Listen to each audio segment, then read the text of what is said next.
Hi everyone, thank you for joining me again this week for Talk About It Thursday. This week I have a special guest. I'm going to let her fully introduce herself with her special criteria. So I'll let you take it over from here, Celicia. Thank you. My name is Celicia Rigsby, and I'm an attorney here in the Phoenix, Arizona area. Awesome. How long have you been an attorney? Since 2016. That is awesome. And which area of law do you work currently? Juvenile law. Juvenile law. Yes. Tell us more about that. Yes. So I assist families with, when their children are either getting in trouble or if they've gotten into different things, when they are involved in the family law court system, different things. So it can be from dealing with child support issues. It could be with dealing with when they're in foster care. So it's a variety of things dealing with the juveniles. Awesome. So she's actually working in a field that's near and dear to my heart, as you all know if you've seen any of my videos. And so I wanted to ask Celicia on the show this week so that she can tell us about kids in foster care from a different perspective. And we can wrap it up to show everyone how important it is that we provide services across the board that are exceptional for our kids in foster care.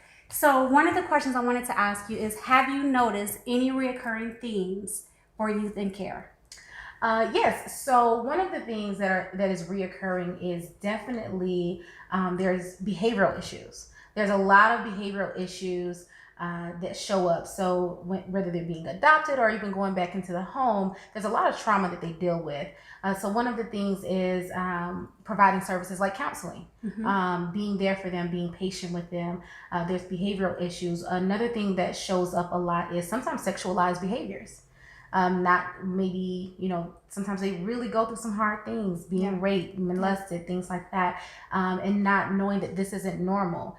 So getting into a home setting, and not knowing how to just be. Sexualized behaviors show up a lot.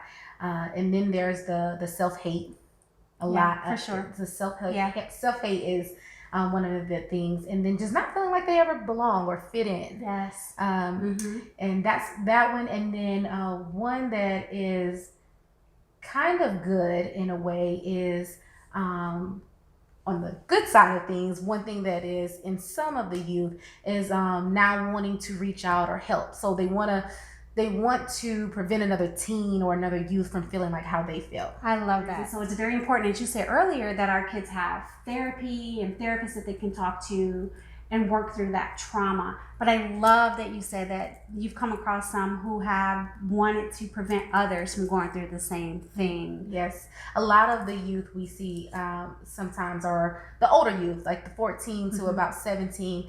Some of them are really good advocates for themselves. And that's a good thing to see, because it's like it didn't break them. Their trauma didn't break them. So that's good to see. Yeah. Okay, one more question. If you were to give us your top 5 things that could either improve foster care or improve the lives of children in care, what would they be? So one would definitely be, as we already talked about, the counseling.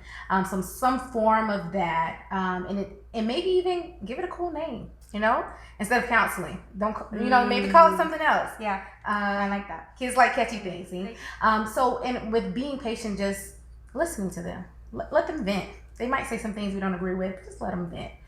So maybe vent sessions. I don't call them, vent sessions. Yes. Another thing that could help children in foster care. Or their families is definitely, because one of the biggest things with the families is a lot of drug issues and things like that. Yeah, for sure. And helping them get into, a lot of the families have access. So knowing how to go through the system. Have access. What does that mean? So insurance, state insurance, okay. That a lot of families do qualify for in the area that we work in, and a lot of them don't know how to use it. They don't know that through access they can get transportation and they can get all of these services that they need. They don't know how to use the insurance or even apply for it sometimes. So that's a help for the family and the children, the whole dynamic. So I think that one is really good. A lot of them don't know how to use it. And then another one for the family, the same type of things that we give to the youth, because it kind of starts from home, right? It does. So it definitely does. Sometimes they need vent sessions, right? The parents, so the family parents members, caregivers. That is correct. And even once someone has adopted them, sometimes they don't have anyone to lean on. That's so true. They don't have anyone to lean on. And then my fifth one, I think that one would be just the belonging, the community. So when you have them involved, and let's say they've gone through some counseling or some vent sessions, give them some responsibility, whether it be volunteering or let them lead a class or something that where they can feel like, you know what, I'm coming into my own. So somewhere they can belong. I love that. What I love about your list, it mirrors my list very closely. So a couple weeks ago, I did a post, my top 5 for foster care, and one of them you said, and your words were different, but same message about the venting session. And I said that every child is one caring adult away from success. So sitting there listening, letting them vent, being their form. And then the other one you said is about like giving them something to do, like help them.